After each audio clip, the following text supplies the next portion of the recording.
Hello everyone, welcome to channel. તમે thumbnail ઉપર જોઈ જ લીધો છે કે આજનો ટોપિક શું છે, બરોબર. મૂકીને ફૂલ ટાઈમ ટ્રેડર હું તમને જણાવવા માગું છું.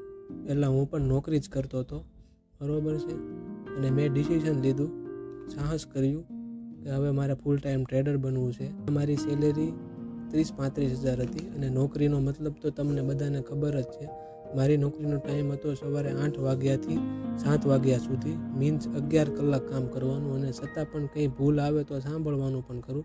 જે લોકો નોકરી કરે છે તેમને આ બધાને ખબર જ હશે, પણ જેને નોકરી કરવામાં મજા આવે છે તેના માટે તે બરોબર છે. પણ જીવનમાં 1 થી 2 વાર તો તમે જે વિચાર્યું હોય તે ધંધામાં સાહસ તો કરવાનું જ, નહીંતર પછી જ્યારે ઉંમર વધવા લાગે ને ત્યારે પસ્તાવો થાય કે જો મેં ત્યારે આ ધંધામાં સાહસ કર્યું હોત ને તો અત્યારે મારું જીવન થોડુંક બેટર હોત.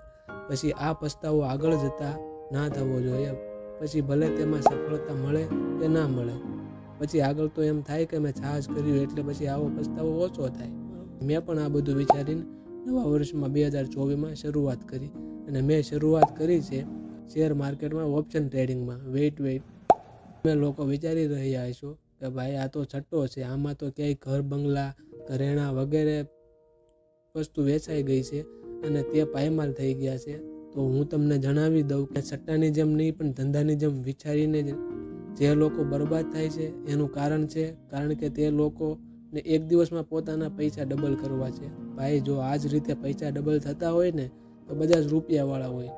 પણ માર્કેટને ધંધાની જેમ જોવો, પહેલાં મહેનત કરો, શીખો, અને પછી નાની મૂડીથી શરૂઆત કરો અને અનુભવ લો. અનુભવ જ તમારા માટે સૌથી મોટો ગુરુ છે. તમે કોઈ પણ કામ કરો તે તમારે પહેલાં તેમાં શીખવું પડે અને ત્યારબાદ તમારો પગાર ચાલુ થાય છે. પણ જ્યારે તમે તે ફિલ્ડમાં કામ કરતાં કરતાં તમે અનુભવ થઈ જાય ત્યારે તમારો પગાર વધે છે, બરાબર. આ જ રીતે ઓપ્શન ટ્રેડિંગમાં શરૂઆતના 6 મહિનાથી 1 વર્ષ સુધી અનુભવ લો અને શીખવાના પર્પઝથી કામ કરો.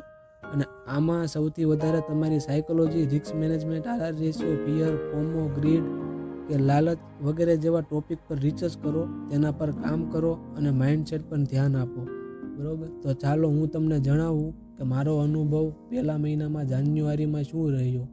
ટ્રેડ લીધા પછી નોટ કરી લેવાનું, દરરોજ નોટ કરતું રહેવાનું કે ટ્રેડ લેવાનું રીઝન શું હતું, ક્યાં ટ્રેડમાં ભૂલ થઈ, અને તે ભૂલને નોટ કરીને તેને સુધારવાની કોશિશ કરવી. કે મારો અનુભવ પહેલા મહિનામાં જાન્યુઆરીમાં શું રહ્યો.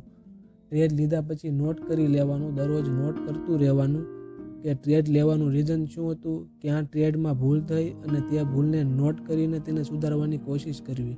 તો ચાલો જોઈએ જાન્યુઆરીનો PNL. તો જોઈ શકો છો મારું અકાઉન્ટ ધનમાં છે, કોઈ પણ બ્રોકરેજમાં હોય ચાલે. તો તમે જોઈ શકો છો જાન્યુઆરી મહિનામાં ટોટલ 18 ટ્રેડ લીધા છે. આમાં બાય અને સેલ કર્યા હોય તે બંને આવી જાય છે, એટલે અહીંયા છત્રી બતાવે છે. તો તમે જોઈ શકો છો બ્રોકરેજ કાપીને અહીંયા ટોટલ PNL તેટલો છે. તો હવે આપણે આગળ બીજા મહિનાનો પણ વેરીફાઈ PNL જોઈશું. અને જો આ વિડીયોમાં તમારો સપોર્ટ મળ્યો તો આપણે આગળ હું તમને લાઈવ ટ્રેડના વિડીયો બતાવીશ કે લાઈવ ટ્રેડમાં મેં ટ્રેડ શા માટે લીધો છે, તેની પાછળનો લોજિક શું છે, અને ટ્રેડ લીધા પછી મારો જે અનુભવ છે તે હું તમારી સાથે શેર કરીશ. મિત્રો, લાઈક કરો, શેર કરો, અને જો તમારે કોઈ પણ સવાલ પૂછવો હોય, તમારા મનમાં કોઈ પણ ડાઉટ હોય તો તે મને કોમેન્ટ કરો અને સબસ્ક્રાઈબ કરો, જેથી નવા વિડીયો અપલોડ કરું ને ત્યારે તમને તેની જાણકારી મળે અને નોટિફિકેશન મળી જાય. ધન્યવાદ.